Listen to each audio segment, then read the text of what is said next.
We've had years of apologies. We've had, since I've been involved, 2016, we've had archbishops apologising for the pain and hurt, and yet it continues. So it's hollow. It only serves to make them try and feel bitter, but doesn't actually help the LGBT community at all.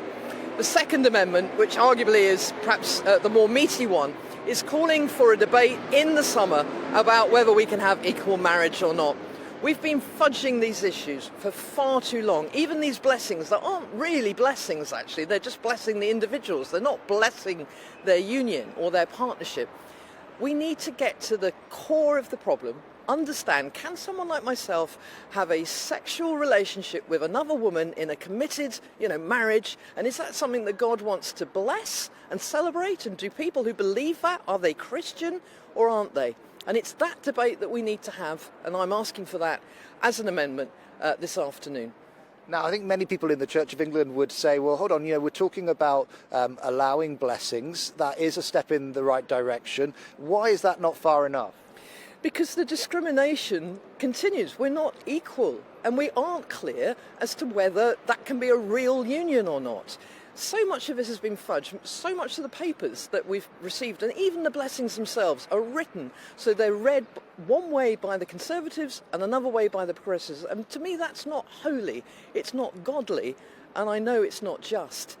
And, we've had years now of debating this, and we know that we're split. We know that there are two very different ways of looking at this, and the decision we have to make is our tent big enough? Are we prepared to accommodate a plurality of views, which is what's happened in other countries? It's what's happened up in Scotland, New Zealand, Canada, or are we going to stick to this very narrow understanding that only a small percentage of the church want?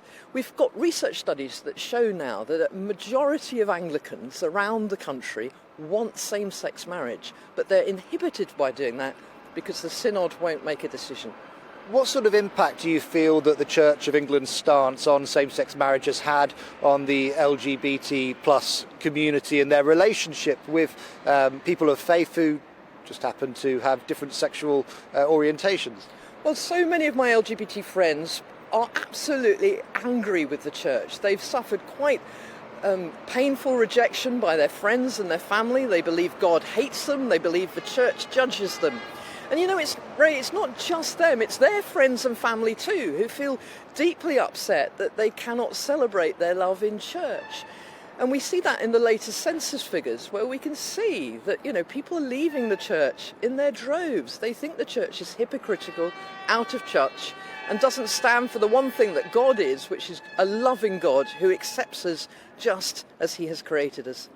Now, there are other churches where same-sex couples could go and get married. Why is it important that the Church of England joins that list? Well, personally, because it's my home. So many of us, we grew up in our churches. It's not a concept. It's a place where we meet with our friends and family. It's where we belong. And yet we, sadly, are made to feel second-class citizens. But the other bigger issue, actually, is that it's the established Church of England. It is the state official church that should serve everybody, but at the moment only serves the Lucky Jean Club who happen to be heterosexual. And I know Parliament particularly are very concerned about this now and are looking at the Synod to see whether it will become a place where all are welcome and all are served, or whether it's just a few. You're making a speech later this afternoon. How are you expecting to be received? Well, Synod is split, but from our calculations, I think we have three houses in Synod, the House of Laity, the House of Clergy and the House of Bishops. I think the lay and clergy members, the majority are probably behind me. The big question will be whether the bishops choose to be. But if the bishops choose to block progress, if they choose not to be the people who say no, I do think Parliament in particular will want to hold them to account, because they'll be seen as the ones who are stopping the will of the Anglican Church in England today. Jayne Ozanne, General Synod member, thank you very much.